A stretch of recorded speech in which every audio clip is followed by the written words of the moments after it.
Potensi sumber daya pesisir dan kepulauan di Kota Manado.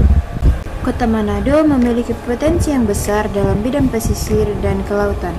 Pemanfaatan ruang terbangun yang terjadi saat ini di kawasan pesisir Kota Manado membawa pengaruh besar bukan hanya pada pertumbuhan perekonomian Kota Manado, peningkatan aktivitas masyarakat di kawasan pesisir, tapi juga membawa pengaruh terhadap lingkungan alam dan kelangsungan ekosistem kawasan pesisir. Untuk pengenalan lebih lanjut, Kota Manado dengan segenap aktivitas dan permukimannya, serta daerah pembangunan yang sangat intensif, berada di kawasan pesisir Kota Manado.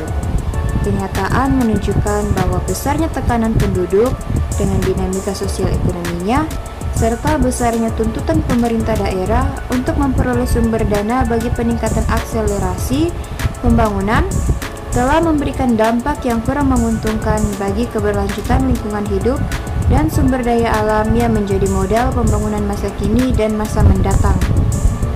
Selanjutnya kita masuk ke dalam karakteristik kawasan pesisir.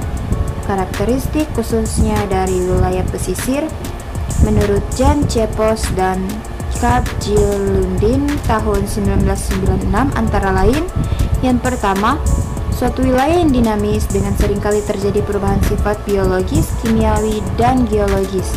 Yang kedua, mencakup ekosistem dan keanekaragaman hayatinya dengan produktivitas yang tinggi yang memberikan tempat hidup penting buat beberapa jenis biota laut.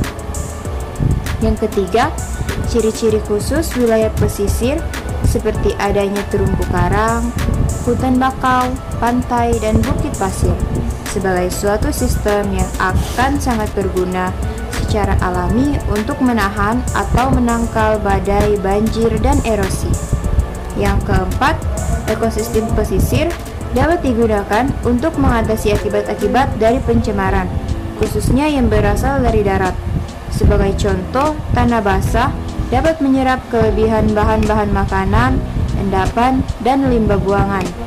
Yang kelima, pesisir yang pada umumnya lebih menarik dan cenderung digunakan sebagai permukiman, maka di sekitarnya seharusnya dimanfaatkan pula sebagai sumber daya laut hayati dan non-hayati, dan sebagai media untuk transportasi laut serta rekreasi.